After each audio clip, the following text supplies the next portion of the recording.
ਮੁਹੰਮਦ ਦੀਨ ਚੰਗਾ ਬੰਦਾ ਸੀ। ਉਸ ਛੇਤੀ ਹੀ ਪੰਜਾਬੀ ਸਿੱਖ ਲਈ ਸੀ। ਅਸਾਂ ਵੀ ਸਿੰਧੀ ਨੂੰ ਆਪਣੀ ਜ਼ੁਬਾਨ ਦਾ ਹਿੱਸਾ ਬਣਾ ਲਿਆ। ਮਾਲੂਮ ਨਹੀਂ ਹੁੰਦਾ ਸੀ ਕਿ ਓਪਰੀ ਜ਼ੁਬਾਨ ਪਏ ਬੋਲਣੇ ਆ। ਸਾਡੇ ਛੋਟੇ ਬਾਲ ਤਾਂ ਸਿੰਧੀ ਬਾਲਾਂ ਕੋਲੋਂ ਗਾਲਾਂ ਵੀ ਸਿੱਖ ਗਏ ਸਨ, ਪਰ ਵੱਡਿਆਂ ਨੂੰ ਸਿੰਧੀ ਜ਼ੁਬਾਨ ਦੀ ਘੱਟ ਹੀ ਸਮਝ ਲੱਗਦੀ ਸੀ। ਸਾਡੇ ਆਵਣ ਤੋਂ ਪਹਿਲੇ ਰਾਜਾ ਆਪਣੇ ਸਿੰਧੀ ਰਾਹਕਾਂ ਨੂੰ ਵਾਹੀ ਬੀਜੀ ਦੇ ਕੰਮਾਂ ਬਦਲੇ ਨਾ ਤੇ ਕੋਈ ਅਨਾਜ ਦਿੰਦਾ ਸੀ ਤੇ ਨਾ ਹੀ ਕੋਈ ਖੁਰਾਕ, ਬਸ ਥੋੜ੍ਹੇ ਜਿਹੇ ਨਕਦ ਪੈਸੇ ਦਿੰਦਾ ਸੀ। ਉਹਨਾਂ ਦਾ ਵਾਹੀ ਵਿੱਚੋਂ ਹਿੱਸੇ ਦੇ ਵੀ ਨਕਦ ਪੈਸੇ ਹੀ ਦਿੰਦਾ ਸੀ ਤੇ ਰਾਹਕਾਂ ਨੂੰ ਫਸਲ ਦਾ ਇੱਕ ਦਾਣਾ ਵੀ ਲੈ ਜਾਵਣ ਦੀ ਇਜਾਜ਼ਤ ਨਹੀਂ ਸੀ। ਜੇ ਕੋਈ ਲੈ ਜਾਂਦਾ ਤਾਂ ਉੱਥੇ ਰਾਜੇ ਨੇ ਅਕੂਬਤਖਾਨਾ ਬਣਾਇਆ ਹੋਇਆ ਸੀ। ਉੱਥੇ ਉਸ ਰਾਹਕ ਦੇ ਸਾਰੇ ਟੱਬਰ ਨੂੰ ਛਤਰੌਲ ਹੁੰਦੀ ਸੀ। ਰਾਜਾ ਪੰਜਾਬ ਤੋਂ ਨਵੇਂ ਬੀਜ ਲੈ ਜਾ ਕੇ ਬੀਜਣਾ ਹੀ ਨਹੀਂ ਸੀ ਚਾਹੁੰਦਾ ਕਿ ਕਿਤੇ ਨਵਾਂ ਬੀਜ ਸਿੰਧੀਆਂ ਨੂੰ ਵੀ ਲੱਭ ਨਾ ਪਵੇ। ਸਿੰਧੀ ਕਿਸਾਨ ਵਾਹੀ ਬੀਜੀ ਦੇ ਕੰਮਾਂ ਵਿੱਚ ਉੱਕਾ ਧਿਆਨ ਨਹੀਂ ਸੀ ਦਿੰਦੇ, ਕੋਈ ਮਿਹਨਤ ਨਾ ਕਰਦੇ, ਬਸ 4 ਔੜਾਂ ਤੇ ਸੁੱਕਾ ਬੀਜ ਖਿਲਾਰ ਦਿੱਤਾ। ਕੋਈ ਜ਼ਮੀਨ ਪੱਧਰ ਨਹੀਂ ਕਰਦੇ ਤੇ ਨਾ ਹੀ ਕੋਈ ਵੱਟ ਬੰਨਾ ਸਵਾਦ ਦਾ ਬਣਾਉਂਦੇ ਸਨ। ਪੰਜਾਬੀ ਰਾਹਕਾਂ ਜਾਂਦਿਆਂ ਹੀ ਜ਼ਮੀਨ ਨੂੰ ਪੱਧਰਾ ਕਰਨਾ ਸ਼ੁਰੂ ਕਰ ਦਿੱਤਾ ਤੇ ਵੇਖਦਿਆਂ ਵੱਡੇ ਪਲਾਂਟ ਬਣਾ ਦਿੱਤੇ। ਵੱਟ ਬੰਨੇ ਵੀ ਸਿੱਧੇ ਤੇ ਸੋਹਣੇ ਬਣਾਏ। ਪੰਜਾਬੀਆਂ ਦੇ ਹਲ ਵਗਦੇ ਤੇ ਟਰੈਕਟਰ ਨਾਲ ਜ਼ਮੀਨ ਪੱਧਰ ਹੁੰਦੀ ਨੂੰ ਸਿੰਧੀ ਆ ਕੇ ਹੈਰਾਨੀ ਨਾਲ ਵੇਖਦੇ ਸਨ। ਰਾਜੇ ਦੇ ਟਰੈਕਟਰ ਗੋਠ ਨੂੰ ਵਾਰੀ ਨਾਲ ਮਿਲਦੇ ਸਨ। ਵੱਡੇ ਟਿੱਬੇ ਤੇ ਟੋਏ ਟਰੈਕਟਰ ਨਾਲ ਹੀ ਸੰਵਾਰੇ ਕੀਤੇ ਜਾਂਦੇ ਸਨ। ਬਾਕੀ ਦਾ ਕੰਮ ਢੱਗਿਆਂ ਦੀਆਂ ਜੋਗਾਂ ਨਾਲ ਕੀਤਾ ਜਾਂਦਾ। ਸਾਡੇ ਭੋਏ ਵਾਹਣ ਦਾ ਢੰਗ, ਵੱਲ ਤੇ ਸੁਭਾਅ ਸਭ ਕੁਝ ਸਿੰਧੀਆਂ ਨਾਲੋਂ ਨਾ ਸਿਰਫ ਵੱਖਰਾ ਸੀ, ਸਗੋਂ ਤੇਜ਼ ਤੇ ਚੰਗਾ ਵੀ ਸੀ। ਕਹੀ, ਕੁਹਾੜੀ, ਰੰਬਾ, ਦਾਤਰੀ ਤੇ ਰੱਸਾ ਪੈੜਾ ਵੀ ਵੱਖਰਾ ਸੀ। ਸਿੰਧੀਆਂ ਦੀ ਹਰ ਚੀਜ਼ ਹੌਲੀ ਤੇ ਪੰਜਾਬੀਆਂ ਦੀ ਵਰਤੋਂ ਵਾਲੀ ਹਰ ਸ਼ੈ ਭਾਰੀ ਤੇ ਵਜਨ ਵਾਲੀ ਸੀ, ਖਾਸ ਕਰ ਕਹੀ, ਕੁਹਾੜੀ ਤੇ ਗੱਡ।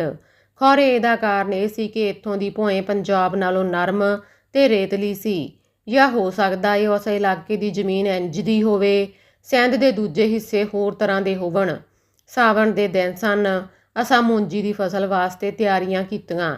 ਪਹਿਲੇ ਜਵਾਰ, ਮਕਈ ਵਰਗੀਆਂ ਫਸਲਾਂ ਬੀਜ ਦਿੱਤੀਆਂ।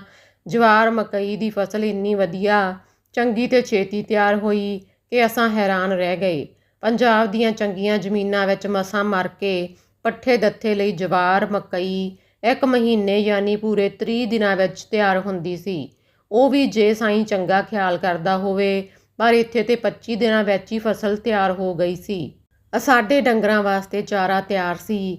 ਉੱਥੇ ਹੋਰ ਕੋਈ ਚੱਜ ਦਾ ਚਾਰਾ ਨਹੀਂ ਸੀ ਮਿਲਦਾ, ਨਾ ਹੀ ਕੋਈ ਚਰਾਂਦ ਵਿੱਚ ਲੱਭਦਾ ਸੀ। ਮੁਹੰਮਦ ਦੀਨ ਸਿੰਧੀ ਦੀ ਬੇਵਾ ਭਰਜਾਈ ਦੀਆਂ 2 ਗਾਵਾਂ ਸਨ।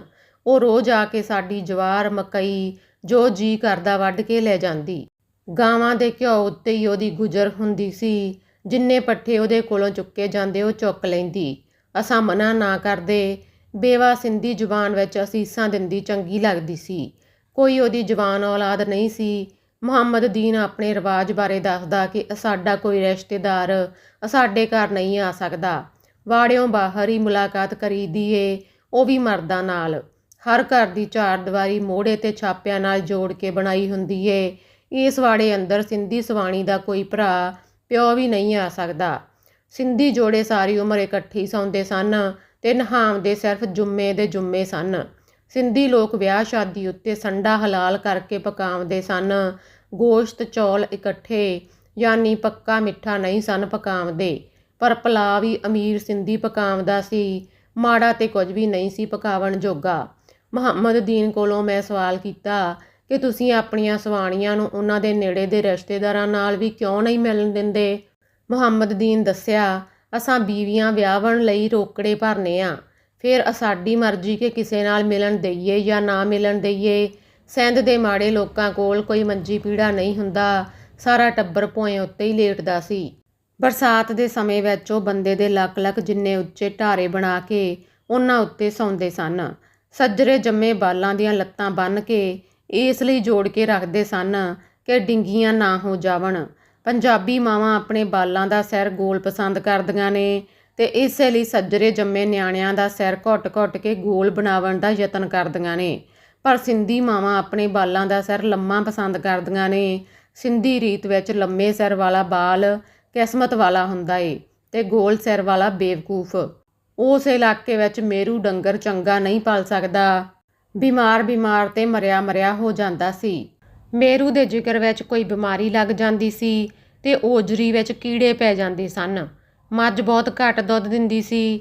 ਉੱਥੇ ਬੱਕਰੀਆਂ ਤੇ ਗਾਵਾਂ ਪਲ ਜਾਂਦੀਆਂ ਸਨ, ਪਰ ਉਹ ਵੀ ਕੋਈ ਬਹੁਤੀ ਸਿਹਤ ਵਾਲੀਆਂ ਨਹੀਂ ਸਨ ਹੁੰਦੀਆਂ। ਬਾਸਮਤੀ ਮੁੰਜੀ ਪੱਕ ਕੇ ਤਿਆਰ ਹੋਈ। ਰਾਜੇ ਫੇਰਾ ਮਾਰਿਆ ਤੇ ਬਹੁਤ ਰਾਜੀ ਹੋਇਆ। ਐਸੀ ਫਸਲ ਤੇ ਰਾਜੇ ਨੇ ਸੁਪਨੇ ਵਿੱਚ ਵੀ ਨਹੀਂ ਤੱਕੀ ਹੋਣੀ। ਉਸ ਹੁਕਮ ਜਾਰੀ ਕੀਤਾ ਕਿ ਕੋਈ ਵੀ ਸਿੰਧੀ ਬੱਚਾ ਫਸਲਾਂ ਦੇ ਨੇੜੇ ਨਾ ਲੱਗੇ ਤੇ ਨਾ ਹੀ ਕੋਈ ਬਾਸਮਤੀ ਮੁੰਜੀ ਦਾ ਦਾਣਾ ਉਹਨਾਂ ਦੇ ਹੱਥ ਆਵੇ। ਰਾਜੇ ਦੀ ਜਾਗੀਰ ਵਿੱਚ ਜਿੱਧਰ ਵੀ ਨਜ਼ਰ ਜਾਵੇ ਬਾਸਮਤੀ ਹੀ ਬਾਸਮਤੀ ਨਜ਼ਰ ਆਉਂਦੀ ਸੀ। ਰਾਜੇ ਦੀ ਤਾਂ ਖੁਸ਼ੀ ਫੁੱਟ ਪੈਂਦੀ ਸੀ। ਪਰ ਜਦ ਪੰਜਾਬੀ ਰਾਕਾਂ ਮੁੰਜੀ ਨੂੰ ਦਾਤਰੀ ਪਾਈ ਤੇ ਆਪਣੇ ਪੰਜਾਬੀ ਵਰਤਾਰੇ ਵਾਂਗਰ ਪਿੜ ਬੰਨ੍ਹ ਕੇ ਮੁੰਜੀ ਨੂੰ ਫੰਡਿਆ ਤਾਂ ਬੋਲਾਂ ਦੇ ਬੋਹਲ ਉੱਸਰ ਆਏ। ਪਰਾਲੀ ਦੇ ਬੰਨ੍ਹ ਕੇ ਖਲਵਾੜੇ ਜੋੜ ਦਿੱਤੇ। ਸਿੰਧੀ ਲੋਕ ਇੰਜ ਨਹੀਂ ਸਨ ਕਰਦੇ। ਉਹ ਤੇ ਫਸਲ ਦੇ ਸਿੱਟੇ ਜਾਂ ਮੁੰਜਰਾਂ ਕੱਪ ਕੇ ਮਲਿਆ ਕਰਦੇ ਸਨ। ਰਾਜੇ ਦੀਆਂ 2 ਟਰਾਲੀਆਂ ਕਿੰਨੀ ਕੁ ਫਸਲ ਲੱਦ ਕੇ ਗੋਦਾਮ ਵਿੱਚ ਲਿਜਾ ਸਕਦੀਆਂ ਸਨ। ਰਾਜੇ ਦੇ 2.5 ਢੋਟਰੂ ਕਾਮੇ ਮੁਨਸ਼ੀ ਮਸੱਦੀ ਕਿੰਨਾ ਕੁ ਖਿਆਲ ਰੱਖ ਸਕਦੇ ਸਨ, ਪਹਿਰਾ ਦੇ ਸਕਦੇ ਸਨ। ਹਰ ਗੋਠ ਵੱਲ ਵਾਰੀ ਟਰੈਕਟਰ ਲੈ ਕੇ ਜਾ ਸਕਦੇ ਸਨ। ਉਹ ਫਸਲ ਢੋ ਕੇ ਹੰਭ ਗਏ। ਦਿਨ ਰਾਤ ਰੁੱਝੇ ਰਹਿਣ ਨਾਲ ਉਹਨਾਂ ਦੇ ਤਾਂ ਹੋਸ਼ ਹੀ ਭੁੱਲੇ ਹੋਏ ਸੀ। ਉਹ ਢਿੱਲੇ ਪੈਣ ਲੱਗ ਪਏ, ਪਹਿਰੇ ਟੁੱਟਣ ਲੱਗ ਪਏ। ਕਿਹੜੀ ਗੋਠ ਦਾ ਪਹਿਰਾ ਦਿੰਦੇ, ਕਿਹੜੇ ਜੀ ਦਾ ਧਿਆਨ ਕਰਦੇ। ਪੰਜਾਬੀ ਰਾਕਾਂ ਬੇਹਿਸਾਬ ਬਾਸਮਤੀ ਦੀ ਮੁੰਜੀ, ਪੰਜਾਬ ਦੀ ਸੌਗਾਤ ਸਿੰਧੀ ਹੱਟਾਂ ਉੱਤੇ ਵੇਚ ਦਿੱਤੀ। ਆਮ ਲੋਕਾਂ ਨੂੰ ਵੀ ਕੁਝ ਨਾ ਕੁਝ ਦੇ ਕੇ ਖੁਸ਼ ਕਰ ਦਿੱਤਾ। ਪੂਰੀ ਜੂਹ ਵਿੱਚ ਬਾਸਮਤੀ ਆਮ ਹੋ ਗਈ। ਪਹਿਲੀ ਵਾਰ ਸਿੰਧੀਆਂ ਪੰਜਾਬੀ ਚੌਲ ਚੱਖੇ ਤਾਂ ਉਹਨਾਂ ਦੀ ਹੈਰਾਨੀ ਵੇਖਣ ਵਾਲੀ ਸੀ।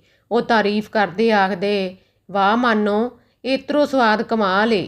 ਸਿੰਧੀ ਪੰਜਾਬ ਦੇਸ਼ ਵੇਖਣ ਦੀ ਰੀਝ ਕਰਦੇ ਸਨ।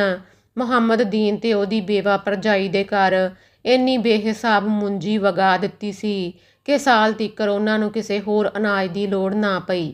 ਪੂਰੀ ਜੂਹ ਵਿੱਚ ਖਿਲਰੀ ਬਾਸਮਤੀ ਰਾਜੇ ਨੂੰ ਨਹੀਂ ਸੀ ਭਾਂਵਦੀ। ਉਸ ਸਾਰੇ ਰਾਕਾਂ ਨੂੰ ਇਕੱਠਾ ਕਰਕੇ ਆਪਣਾ ਗੁੱਸਾ ਵਿਖਾਇਆ ਤੇ ਆਖਿਆ, ਤੁਸਾਂ ਸਾਲਾਂ ਤੋਂ ਬਣਿਆ ਮੇਰਾ ਅਸੂਲ ਤੋੜ ਕੇ ਚੰਗਾ ਨਹੀਂ ਕੀਤਾ। ਆਪਣੇ ਰਾਕਾਂ ਨੂੰ ਉਹ ਹੋਰ ਕੀ ਕਹਿ ਸਕਦਾ ਸੀ। ਬਸ ਮੋਏ ਸੱਪ ਵਾਂਗਰ ਵਿਸ ਘੋਲਦਾ ਹੀ ਰਹਿ ਗਿਆ। ਰਾਜੇ ਦੇ ਕਾਮੇ ਤੇ ਮੁਨਸ਼ੀਆਂ ਨੂੰ ਵੀ ਅਸਾਂ ਆਪਣੇ ਨਾਲ ਮਿਲਾਇਆ ਹੋਇਆ ਸੀ। ਉਹਨਾਂ ਨੂੰ ਵੇਚੀ ਮੁੰਜੀ ਵਿੱਚੋਂ ਹਿੱਸਾ ਮਿਲਦਾ ਸੀ। ਉਹ ਵੀ ਮੁੰਜੀ ਨੂੰ ਸਿੰਧੀਆਂ ਦੇ ਹੱਥ ਵੇਚਣ ਵਿੱਚ ਮਦਦ ਕਰਦੇ ਸਨ। ਰਾਜੇ ਤੋਂ ਚੋਰੀ ਬਹੁਤ ਕੁਝ ਹੋ ਜਾਇਆ ਕਰਦਾ ਸੀ। ਜਿੰਨੀ ਫਸਲ ਰਾਜੇ ਦੇ ਹੱਥ ਆਈ ਸੀ ਉਹ ਵੀ ਉਸ ਦੀ ਸੋਚ ਤੋਂ ਬਹੁਤ ਚੋਖੀ ਸੀ। ਸਾਰੇ ਗੋਦਾਮ ਤੇ ਪਹਿਲੇ ਹੱਲੇ ਹੀ ਭਰ ਗਏ ਸਨ।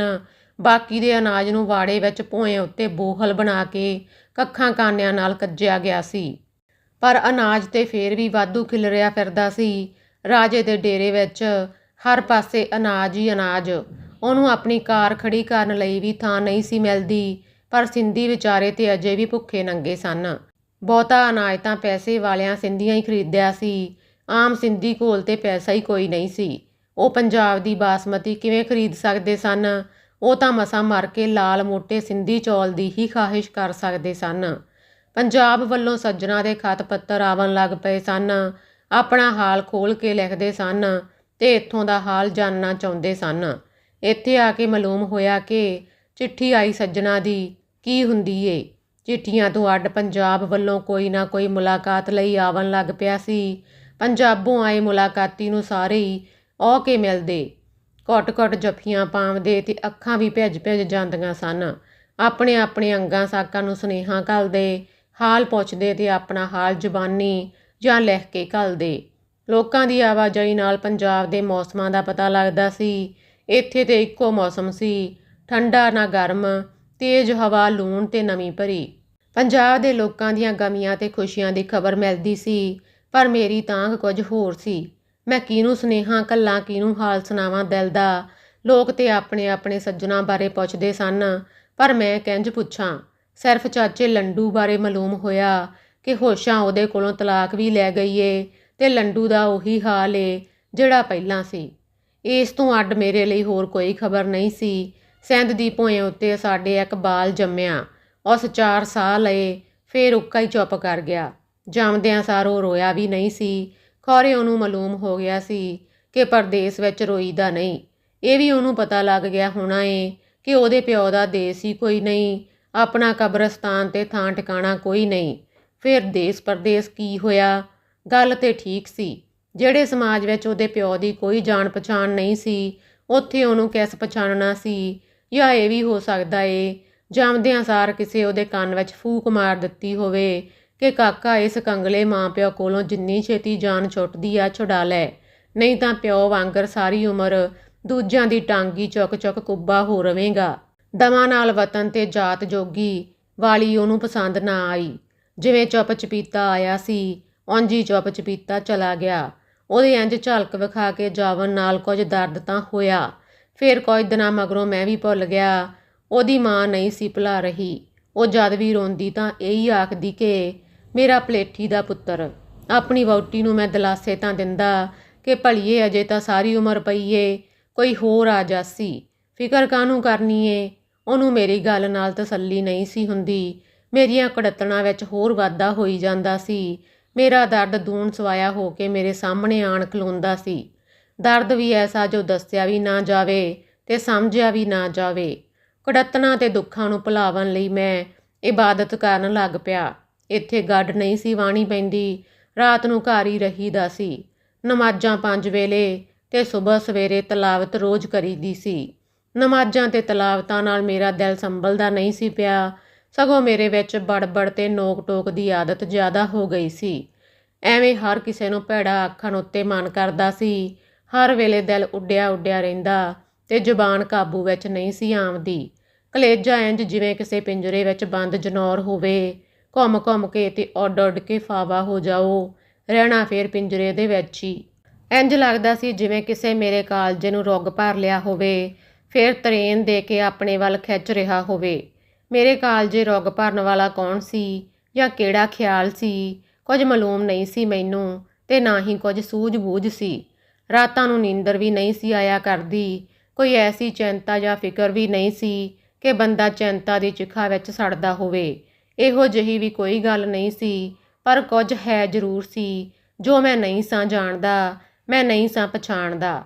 ਸਿੰਧ ਦੇ ਅਸਮਾਨ ਉੱਤੇ ਤਾਰੇ ਵੀ ਸਾਫ਼ ਨਜ਼ਰ ਨਹੀਂ ਸਨ ਆਉਂਦੇ। ਉੱਥੇ ਤੇ ਹਰ ਵੇਲੇ ਹਨੇਰੀ ਚੁੱਲੀ ਰਹਿੰਦੀ ਸੀ। ਭਲਾ ਕੋਈ ਤਾਰੇ ਗਿਣਨਾ ਵੀ ਚਾਹਵੇ ਤੇ ਕਿੱਥੋਂ ਗਿਣੇ। ਮੇਰੇ ਸਾਰੇ ਖਿਆਲ ਖਿਲਰੇ ਪੁਲਰੇ ਤੇ ਗਵਾਚੇ ਗਵਾਚੇ ਰਹਿੰਦੇ ਸਨ। ਸ਼ੂਕਦੀ ਤੇ ਹਨੇਰੀ ਰਾਤ ਵਿੱਚ ਮੈਂ ਆਪਣੇ ਆਪ ਨੂੰ ਟਟੋਲਦਾ ਭਾਲਦਾ ਰਹਿੰਦਾ ਸਾਂ। ਜੂੰ-ਜੂੰ ਹੂੰਝ ਕੇ ਮੈਂ ਆਪਣੇ ਆਪ ਨੂੰ ਇਕੱਠਾ ਕਰਨ ਦਾ ਯਤਨ ਕਰਦਾ, ਉਦੋਂ ਵੱਧ ਕੇ ਮੇਰਾ ਆਪਣਾ ਆਪ ਖਿੱਲਰ ਜਾਂਦਾ ਸੀ। ਸਵੇਰੇ ਉੱਠ ਕੇ ਮੈਂ ਆਪਣੀ ਗੋਠ ਕੋਲੋਂ ਦੂਰ ਚੜ੍ਹਦੇ ਪਾਸੇ ਜੰਗਲ ਵਿੱਚ ਜਾ ਕੇ ਰੁੱਖਾਂ ਦੀਆਂ ਕਹਾਣੀਆਂ ਸੁਣਿਆ ਕਰਦਾ ਸਾਂ। ਗੋਠ ਤੋਂ ਦੂਰ ਇੱਕ ਮਿੱਠੇ ਛੋਟੇ ਤੇ ਜਾ ਕੇ ਮੈਂ ਨਹਾਇਆ ਕਰਦਾ ਸਾਂ। ਭਾਵੇਂ ਇਹ ਛੋਟਾ ਵੀ ਰਾਜੇ ਦੀ ਜਾਗੀਰ ਵਿੱਚ ਸੀ, ਪਰ ਇੱਥੇ ਕੋਈ ਪੰਜਾਬੀ ਗੋਠ ਨਹੀਂ ਸੀ ਬਣੀ। ਸਿੰਧੀ ਬਲੋਚਾਂ ਦੀ ਗੋਠ ਵੀ ਕੁਝ ਦੂਰ ਸੀ। ਇਸ ਛੋਟੇ ਉੱਤੇ ਦਿਨ ਵੇਲੇ ਦੁਪਹਿਰ ਨੂੰ ਛੇੜੂ ਆਪਣੇ ਮਾਲ ਡੰਗਰ ਨੂੰ ਪਾਣੀ ਪਿਆਵਣ ਆਉਂਦੇ ਸਨ। ਇੱਥੇ ਇਸ ਮਕਸਦ ਲਈ ਉਹਨਾਂ ਮਿੱਟੀ ਦੀ ਇੱਕ ਲੰਮੀ ਸਾਰੀ ਖੁਰਲੀ ਬਣਾਈ ਹੋਈ ਸੀ। ਬਾਲਟੀਆਂ ਨਾਲ ਛੋਟੇ ਵਿੱਚੋਂ ਪਾਣੀ ਕੱਢ ਕੇ ਖੁਰਲੀ ਭਰ ਲਈ ਜਾਂਦੀ ਸੀ ਤੇ ਫਿਰ ਪਸ਼ੂਆਂ ਨੂੰ ਪਾਣੀ ਡਾਹਿਆ ਜਾਂਦਾ ਸੀ। ਜ਼ਿਆਦਾ ਕਰਕੇ ਇਹੀ ਵਰਤੋਂ ਸੀ ਇਸ ਛੋਟੇ ਦੀ।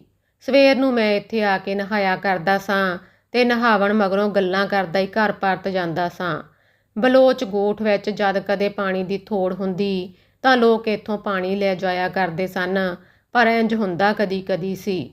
ਇੱਕ ਦਿਨ ਸਵੇਰੇ ਸਵੇਰੇ ਰੋਜ਼ ਵਾਂਗਰ ਮੈਂ ਨਹਾਵਣ ਲਈ ਤਿਆਰ ਸਾਂ। ਗਲ ਦੇ ਲੀੜੇ ਲਾ ਕੇ ਲੱਕ ਸਾਫਾ ਬੰਨ੍ਹ ਲਿਆ ਸੀ। ਨਹਾਵਣ ਲਈ ਛੋਟੇ ਵਿੱਚ ਪਾਣੀ ਵਾਸਤੇ ਬਾਲਟੀ ਲਮਕਾਵਣ ਹੀ ਲੱਗਾ ਸਾਂ ਕਿ ਸਾਹਮਣੇ ਧਿਆਨ ਗਿਆ। 2 ਸਿੰਧੀ ਕੁੜੀਆਂ ਘੜਾ ਚੁੱਕੀ ਛੋਟੇ ਵੱਲ ਆ ਰਹੀਆਂ ਸਨ। ਕੁੜੀਆਂ ਨੂੰ ਵੇਖ ਕੇ ਉਹਨਾਂ ਦੇ ਆਵਣ ਤੋਂ ਪਹਿਲਾਂ ਹੀ ਮੈਂ ਕੱਪੜੇ ਪਾ ਲਏ ਤੇ ਛੋਟੇ ਤੋਂ ਦੂਰ ਹੋ ਕੇ ਬਹਿ ਗਿਆ। ਮੈਂ ਚਾਹੁੰਦਾ ਸਾਂ ਕਿ ਕੁੜੀਆਂ ਪਹਿਲੇ ਭਰ ਲੈਣ, ਮੈਂ ਤੇ ਫੇਰ ਨਹਾ ਲਵਾਂਗਾ। ਦੋਵੇਂ ਕੁੜੀਆਂ ਤੇ ਬਾਂਕੀਆਂ ਜਵਾਨ ਸਨ। ਇੱਕ ਤੇ ਸੱਜਰੀ ਵਿਆਹੀ ਜਾਪਦੀ ਸੀ, ਚਾਂਦੀ ਦੇ ਗਹਿਣਿਆਂ ਨਾਲ ਲੱਦੀ ਹੋਈ ਸੀ ਤੇ ਲੀੜਾ ਫੁਲਕਾਰੀ ਵੀ ਨਵੀਂ ਨਕੋਰ ਸੀ। ਸ਼ੀਸ਼ਿਆਂ ਉੱਤੇ ਮੋਤੀਆਂ ਜੜੀ ਜੁੱਤੀ ਵੀ ਲਿਸ਼ਕਾਂ ਪਈ ਮਾਰਦੀ ਸੀ। ਦੂਜੀ ਕੁੜੀ ਵੀ ਸਿਆਣੀ ਸੁਗੜ ਤੇ ਉਹਦੀ ਕੋਈ ਸਕੀ ਮਾਲੂਮ ਹੁੰਦੀ ਸੀ। ਦੋਵੇਂ ਇੱਕ ਦੂਜੇ ਨਾਲ ਕਬੂਤਰੀਆਂ ਵਾਂਗ ਲਾਡ ਕਰਦੀਆਂ, ਗੁਟਕਦੀਆਂ, ਹੱਸਦੀਆਂ, ਛੋਟੇ ਉੱਤੇ ਆ ਖਲੋਤੀਆਂ। ਉਹਨਾਂ ਛੋਟੇ ਲਾਗੇ ਘੜੇ ਰੱਖ ਦਿੱਤੇ। ਮੇਰੇ ਵੱਲ ਵੇਖ ਕੇ ਆਪੋ ਵਿੱਚ ਬਹਿਸ ਕਰਦੀਆਂ ਹੱਸਦੀਆਂ ਸਨ। ਉਹਨਾਂ ਦੀ ਆਵਾਜ਼ ਭਾਵੇਂ ਮੇਰੇ ਤੀਕਰ ਨਹੀਂ ਸੀ ਅੱਪੜ ਰਹੀ, ਪਰ ਲੱਗਦਾ ਸੀ ਉਹਨਾਂ ਦੀ ਬਹਿਸ ਵਿੱਚ ਮੈਂ ਹਾਂ। ਕਦੀ ਕਦੀ ਮੇਰੇ ਵੱਲ ਮਾੜਾ ਮੋਟਾ ਇਸ਼ਾਰਾ ਕਰਕੇ ਵੀ ਗੱਲ ਅੱਗੇ ਟੋਰਦੀਆਂ ਮਾਲੂਮ ਹੁੰਦੀਆਂ ਸਨ। ਜਰਰੇ ਜਰਰੇ ਮਗਰੋਂ ਮੇਰੇ ਵੱਲ ਵੇਖ ਲੈਂਦੀਆਂ ਸਨ ਤੇ ਫਿਰ ਆਪੋ ਵਿੱਚ ਇੰਝ ਗੱਲਾਂ ਕਰਦੀਆਂ ਜਿਵੇਂ ਇੱਕ ਦੂਜੀ ਨੂੰ ਝੂਠਾ ਕਰ ਰਹੀਆਂ ਹੋਣ। ਮੈਨੂੰ ਦੂਰ ਬੈਠੇ ਨੂੰ ਉੱਕਾ ਸਮਝ ਨਹੀਂ ਸੀ ਆ ਰਹੀ। ਮੈਂ ਗਵੇੜ ਤਾਂ ਬਹੁਤ ਤੇਰੇ ਲਾਏ। ਹਰ ਗੱਭਰੂ ਵਾਂਗ ਮੇਰੇ ਮਨ ਵਿੱਚ ਇਹ ਖਿਆਲ ਵੀ ਆਇਆ ਕਿ ਮੈਂ ਦੋਵਾਂ ਨੂੰ ਪਸੰਦ ਆ ਗਿਆ ਵਾਂ ਤੇ ਦੋਵੇਂ ਮੈਨੂੰ ਮੱਲ ਮਾਰਨ ਲਈ ਆਪਸ ਵਿੱਚ ਲੜ ਰਹੀਆਂ ਹਨ। ਇੱਕ ਦੂਜਾ ਖਿਆਲ ਆਇਆ, ਇਹ ਵੀ ਹੋ ਸਕਦਾ ਏ ਕਿ ਮੈਨੂੰ ਬੁਰਾ ਖਿਆਲ ਕਰਦੀਆਂ ਹੋਵਣ ਤੇ ਮੈਨੂੰ ਬੇਇੱਜ਼ਤ ਕਰਨ ਲਈ ਸਲਾਹ ਕਰਦੀਆਂ ਹੋਵਣ ਤੇ ਕੋਈ ਸਲਾਹ ਪੱਕ ਨਹੀਂ ਰਹੀ। ਕੁਝ ਵੀ ਸੀ, ਮੇਰੇ ਪੱਲੇ ਕੁਝ ਨਹੀਂ ਸੀ ਪੈ ਰਿਹਾ। ਇੱਕ ਦਿਲ ਕੀਤਾ ਕਿ ਕੋਲ ਜਾ ਕੇ ਪੁੱਛ ਲਵਾਂ ਕਿ ਕੀ ਗੱਲ ਏ ਸਿੰਧੀ ਮੁਟਿਆਰੋ, ਜੋ ਤੁਸਾਂ ਵੇਖ ਵੇਖ ਹੱਸਦੀਆਂ ਹੋ। ਮੈਂ ਕੋਈ ਜੰਗਲੀ ਚੀਜ਼ ਆ? ਪਰ ਨਹੀਂ, ਮੈਨੂੰ ਉਹਨਾਂ ਦੇ ਹਾਸੇ ਤੇ ਖੁਸ਼ੀ ਵਿੱਚ ਦਖਲ ਦੇਵਣ ਦਾ ਕੋਈ ਹੱਕ ਨਹੀਂ। ਉਂਝ ਵੀ ਜਵਾਨ ਕੁੜੀਆਂ ਹੱਸਦੀਆਂ ਤੇ ਗੁੜਕਦੀਆਂ ਚੰਗੀਆਂ ਲੱਗਦੀਆਂ ਨੇ। ਇੱਕ ਹੋਰ ਖਿਆਲ ਆਇਆ, ਖੌਰੇ ਉਹਨਾਂ ਨੂੰ ਮੇਰੀ ਮਦਦ ਦੀ ਲੋੜ ਹੋਵੇ। ਬਾਲਟੀ ਰੱਸੀ ਤਾਂ ਮੇਰੀ ਉੱਥੇ ਹੀ ਪਈ ਏ, ਚੁੱਕ ਲੈਣ ਤੇ ਵਰਤ ਲੈਣ, ਕੌਣ ਰੋਕਦਾ ਏ? ਪਰ ਨਹੀਂ, ਬਾਲਟੀ ਤੇ ਉਹਨਾਂ ਕੋਲ ਆਪਣੀ ਵੀ ਹੈ। ਫਿਰ ਮਸਲਾ ਕੀ ਏ? ਮੈਨੂੰ ਖਿਝ ਚੜ੍ਹਨ ਲੱਗ ਪਈ ਸੀ। ਇਹ ਕੁੜੀਆਂ ਪਾਣੀ ਭਰ ਕੇ ਜਾਂਦੀਆਂ ਕਿਉਂ ਨਹੀਂ? ਮੇਰਾ ਕੋਈ ਗਵੇੜ ਵੀ ਠੀਕ ਨਹੀਂ ਸੀ ਲੱਗ ਰਿਹਾ। ਅਖੀਰ ਚੁੱਪ ਕਰਕੇ ਉਡੀਕ ਕਰਨ ਵਿੱਚ ਹੀ ਭਲਾ ਸੀ। ਇਸ ਤੋਂ ਵੱਧ ਹੋਰ ਕੁਝ ਕਰਨ ਦੀ ਮੈਨੂੰ ਹਿੰਮਤ ਹੀ ਨਹੀਂ ਸੀ। ਘਰ ਜਾਵਣ ਦੀ ਮੈਨੂੰ ਕਾਹਲ ਵੀ ਕੋਈ ਨਹੀਂ ਸੀ। ਮੈਂ ਸੋਚਣਾ ਛੱਡ ਕੇ ਖਾਲੀ ਦਿਮਾਗ ਉਹਨਾਂ ਦੇ ਹੁਸਨ ਵੱਲ ਵੇਖਣਾ ਸ਼ੁਰੂ ਕਰ ਦਿੱਤਾ। ਕਢਾਈ ਤੇ ਸ਼ੀਸ਼ਿਆਂ ਨਾਲ ਪਰੁੱਚੇ ਰੰਗ ਬਰੰਗੇ ਬਾਣਿਆਂ ਵੱਲ, ਫੁਲਕਾਰੀ ਤੇ ਚਾਂਦੀ ਦੇ ਛਣਕਦੇ ਗਹਿਣਿਆਂ ਵੱਲ, ਉਹਨਾਂ ਦੀਆਂ ਮੋਟੀਆਂ ਤੇ ਕੱਜਲ ਭਰੀਆਂ ਅੱਖਾਂ, ਭਾਰੀਆਂ ਤੇ ਸੋਹਣੀਆਂ ਪਲਕਾਂ, ਰੌਸ਼ਨ ਰੌਸ਼ਨ ਨੈਣਾਂ ਵੱਲ, ਨੱਕ ਦੀਆਂ ਪਤਲੀਆਂ ਤੀਲੀਆਂ ਤੇ ਕੰਨਾਂ ਦੀਆਂ ਡੰਡੀਆਂ ਵੱਲ। ਸਿੰਧ ਦੀ ਭੋਏ ਉੱਤੇ ਉਹ ਸੱਚਮੁੱਚ ਤਿੱਤਲੀਆਂ ਲੱਗਦੀਆਂ ਸਨ। ਪਤਾ ਨਹੀਂ ਕਿੰਨੀ ਦੇਰ ਮੈਂ ਉਹਨਾਂ ਵੱਲ ਚੁੱਪ ਕਰਕੇ ਵੇਖਦਾ ਰਿਹਾ ਸਾਂ। ਮੈਂ ਤੱਕ ਰਿਹਾ ਸਾਂ। ਉਹਨਾਂ ਵਿੱਚੋਂ ਇੱਕ ਨੇ ਹੱਥ ਦੇ ਇਸ਼ਾਰੇ ਨਾਲ ਕੋਲ ਆਉਣ ਲਈ ਕਿਹਾ। ਮੈਂ ਮੁਸਕਰਾਉਂਦਾ ਹੋਇਆ ਕੋਲ ਆਇਆ ਤਾਂ ਦੋਵਾਂ ਕੁੜੀਆਂ ਵਾਰੋ ਵਾਰੀ ਮੇਰੇ ਨਾਲ ਹੱਥ ਮਿਲਾਇਆ ਤੇ ਰਸਮੀ ਖੈਰ ਖੈਰੀਅਤ ਪੁੱਛੀ। ਮੈਂ ਸਿੰਧੀ ਵਿੱਚ ਪੁੱਛਿਆ, ਤੁਸਾਂ ਮੈਨੂੰ ਕਾਹਦੇ ਲਈ ਬੁਲਾਇਆ ਏ? ਤੁਸਾਂ ਪਾਣੀ ਭਰੋ ਤੇ ਜਾਓ। ਮੇਰੇ ਪੁੱਛਣ ਉੱਤੇ ਜਿਹੜੀ ਕੁਆਰੀ ਜਾਪਦੀ ਸੀ ਬੋਲੀ, ਇਹ ਮੇਰੀ ਭਰਜਾਈ ਏ ਸਕੀਨਾ। ਸਕੀਨਾ ਮੁਸਕਰਾਵਣ ਲੱਗ ਪਈ ਤੇ ਹੱਸਦੀ ਹੱਸਦੀ ਥੋੜ੍ਹੀ ਜਿਹੀ ਪਰਾਂ ਹੋ ਗਈ। ਉਹਦਾ ਹਾਸਾ ਉਹਦੇ ਕੋਲੋਂ ਠੱਲਿਆ ਨਹੀਂ ਸੀ ਜਾ ਰਿਹਾ, ਕੁਝ ਸ਼ਰਮਾਉਂਦੀ ਵੀ ਸੀ। ਹਾਂ, ਕੀ ਏ ਤੇਰੀ ਭਰਜਾਈ ਨੂੰ? ਹੱਸਦੀ ਬੜਾ ਏ। ਮੈਂ ਵੀ ਹੱਸ ਪਿਆ ਸਾਂ। ਨਵਾਂ ਵਿਆਹ ਹੋਇਆ ਏ, ਸੋ ਇਸੇ ਲਈ ਇਹਨੂੰ ਚਾਅ ਚੜ੍ਹੇ ਹੋਏ ਨੇ। ਘਰ ਬਾਹਰ ਇਹਦਾ ਹਾਸਾ ਨਹੀਂ ਰੁਕਦਾ। ਮੈਨੂੰ ਕਾਹਦੇ ਲਈ ਬੁਲਾਇਆ ਏ ਤੁਸਾਂ? ਮੇਰੋ ਤੇ ਸਕੀਨਾ ਕੁੜੀਓ, ਤੁਸੀਂ ਦੋਵੇਂ ਹੀ ਸੁੰਦਰ ਹੋ। ਮੇਰੋ ਆਖਿਆ, ਮੇਰੀ ਭਰਜਾਈ ਆਖਦੀ ਏ। ਕੀ ਆਖਦੀ ਏ ਤੇਰੀ ਭਰਜਾਈ? ਮੈਂ ਕਾਹਲੀ ਨਾਲ ਪੁੱਛਿਆ। ਤੂੰ ਪੰਜਾਬੀ ਨਹੀਂ ਜਾਪਦਾ। ਕਿਉਂ? ਮੈਂ ਪੰਜਾਬੀ ਕਿਉਂ ਨਹੀਂ? ਉਹਦੇ ਖਿਆਲ ਵਿੱਚ ਪੰਜਾਬੀ ਸ਼ਰਾਰਤੀ ਤੇ ਬਦਤਮੀਜ਼ ਹੁੰਦੇ ਨੇ, ਪਰ ਮੈਂ ਤੇ ਕੋਈ ਸ਼ਰਾਰਤ ਨਹੀਂ ਕੀਤੀ। ਇਸੇ ਲਈ ਤਾਂ ਉਹ ਆਖਦੀ ਏ ਤੇਰੇ ਚਾਲੇ ਪੰਜਾਬੀਆਂ ਵਾਲੇ ਨਹੀਂ। ਉਹਦੀ ਗੱਲ ਸੁਣ ਕੇ ਮੈਂ ਗਹਿਰੀ ਸੋਚ ਵਿੱਚ ਪੈ ਗਿਆ ਕਿ ਪੰਜਾਬੀ ਇੰਨੇ ਹੀ ਬਦਤਮੀਜ਼ ਤੇ ਸ਼ਰਾਰਤੀ ਨੇ ਕਿ ਆਉਂਦਿਆਂ ਹੀ ਸਾਡੀ ਭੈੜੀ ਪਛਾਣ ਹੋ ਗਈ ਏ। ਮੈਨੂੰ ਚੁੱਪ ਵੇਖ ਕੇ ਸਕੀਨਾ ਬੋਲੀ, ਮੇਰੇ ਮਾਪੇ ਗੋਠ ਪੰਨੂ ਵਿੱਚ ਰਹਿੰਦੇ ਨੇ। ਉੱਥੇ ਇੱਕ ਪੰਜਾਬੀ ਗੋਠ ਆਬਾਦ ਹੋਈ ਏ। ਉੱਥੇ ਅਸੀਂ ਕੁੜੀਆਂ ਚੋਹਟੇ ਤੋਂ ਪਾਣੀ ਭਰਨ ਜਾਂਦੀਆਂ ਸਾਂ। ਪੰਜਾਬੀ ਮੁੰਡੇ ਵੀ ਆ ਜਾਂਦੇ ਸਨ। ਆਪਣੇ ਰਿਵਾਜ ਮੁਤਾਬਕ ਅਸੀਂ ਕੁੜੀਆਂ ਮੁੰਡਿਆਂ ਨਾਲ ਹੱਥ ਮਿਲਾਉਂਦੀਆਂ ਸਾਂ ਤੇ ਪੰਜਾਬੀ ਮੁੰਡੇ ਸਾਨੂੰ ਜੱਫੀ ਪਾ ਕੇ ਆਖਦੇ ਸਨ, ਇਹ ਸਾਡਾ ਰਿਵਾਜ ਏ। ਸੱਚੀ ਬਹੁਤ ਤੰਗ ਕਰਦੇ ਨੇ ਪੰਜਾਬੀ ਬਦਤਮੀਜ਼ ਲੋਕ। ਇਸੇ ਲਈ ਮੈਂ ਆਪਣੀ ਨਨਾਣ ਨੂੰ ਆਖਦੀ ਸਾਂ ਕਿ ਪੰਜਾਬੀ ਲੋਕ ਔਰਤਾਂ ਦਾ ਇਹਤਰਾਮ ਨਹੀਂ ਕਰਦੇ। ਤੂੰ ਜਦ ਸਾਡੇ ਇਹਤਰਾਮ ਲਈ ਛੋਟਾ ਹੀ ਛੱਡ ਦਿੱਤਾ ਤਾਂ ਮੈਂ ਸਮਝਿਆ ਇਹ ਕੋਈ ਪੰਜਾਬੀ ਨਹੀਂ ਹੋ ਸਕਦਾ। ਪਰ ਮੇਰੋ ਆਖਦੀ ਸੀ ਕਿ ਤੂੰ ਪੰਜਾਬੀ ਏ। ਇਹ ਕਿਉਂ ਆਖਦੀ ਸੀ? ਇਸ ਮੇਰੇ ਵਿੱਚ ਕਿਹੜਾ ਭੈੜ ਵੇਖਿਆ ਏ? ਨਹੀਂ, ਭੈੜ ਨਹੀਂ ਵੇਖਿਆ। ਮੇਰੋ ਬੋਲੀ, ਮੈਂ ਤੈਨੂੰ ਵੇਖਿਆ ਸੀ। ਤੁਹਾਡੀ ਗੋਠ ਦੇ ਲੋਕਾਂ ਨੇ ਦੂਜੇ ਪੰਜਾਬੀਆਂ ਵਾਂਗ ਸਿੰਧੀਆਂ ਨਾਲ ਲੜਾਈ ਨਹੀਂ ਸੀ ਕੀਤੀ। ਉਹ ਕਿੱਥੇ ਤੂੰ ਮੈਨੂੰ ਵੇਖਦੀ ਰਹੀ ਏ? ਤੈਨੂੰ ਤਾਂ ਬਹੁਤ ਖਬਰਾਂ ਨੇ। 2 ਵਾਰ ਵੇਖਿਆ ਏ ਤੈਨੂੰ ਮੈਂ। ਇੱਕ ਵਾਰ ਖੌਰੇ ਆਪਣੇ ਪਿਓ ਨਾਲ ਸਾਡੀ ਗੋਠ ਆਇਆ ਸੈਂ ਮੱਝ ਵੇਖਣ ਲਈ, ਤੇ ਦੂਜੀ ਵਾਰ ਤੂੰ ਮੱਝ ਖਰੀਦ ਕੇ ਲੈ ਆਇਆ ਸੈਂ ਨਾ? ਉਹਦੇ ਪੁੱਛਣ ਉੱਤੇ ਮੈਂ ਆਖਿਆ, ਕੋਈ ਹੋਰ ਵੀ ਤੇ ਮੇਰੇ ਵਰਗਾ ਹੋ ਸਕਦਾ ਏ। ਮੇਰੀ ਇਸ ਗੱਲ ਉੱਤੇ ਸਕੀਨਾ ਬਹੁਤ ਹੱਸੀ। ਹੋ ਸਕਦਾ ਏ, ਕੋਈ ਹੋਰ ਵੀ ਹੋ ਸਕਦਾ ਏ, ਪਰ ਉਹ ਹੋਰ ਪੰਜਾਬੀ ਨਹੀਂ ਹੋ ਸਕਦਾ। ਪਰ ਮੈਂ ਤੇ ਪੰਜਾਬੀ ਆਂ। ਮੇਰੋ ਬੋਲੀ, ਤੈਨੂੰ ਪਰਖਣ ਲਈ ਤੇ ਅਸਾਂ ਦੋਵਾਂ ਬੁਲਾ ਕੇ ਤੇਰੇ ਨਾਲ ਹੱਥ ਮਿਲਾਇਆ ਸੀ। ਪਰ ਤੇਰੇ ਵਿੱਚ ਪੰਜਾਬੀਆਂ ਵਾਲੀ ਕੋਈ ਗੱਲ ਨਹੀਂ। ਇਸ ਲਈ ਤੇਰੇ ਵਾਸਤੇ ਸਾਡੇ ਦਿਲ ਵਿੱਚ ਬਹੁਤ ਇਹਤਰਾਮ ਵੱਧ ਗਿਆ ਏ। ਨਾ ਮੇਰੋ, ਮੈਂ ਪੰਜਾਬੀ ਹਾਂ। ਖੁਦਾ ਵਾਸਤੇ ਸਾਰੇ ਪੰਜਾਬੀਆਂ ਨੂੰ ਇੱਕੋ ਡਾਂਗ ਨਾਲ ਨਾ ਹਿੱਕੋ। ਹਰ ਕੌਮ ਵਿੱਚ ਚੰਗੇ ਮੰਦੇ ਲੋਕ ਹੁੰਦੇ ਨੇ।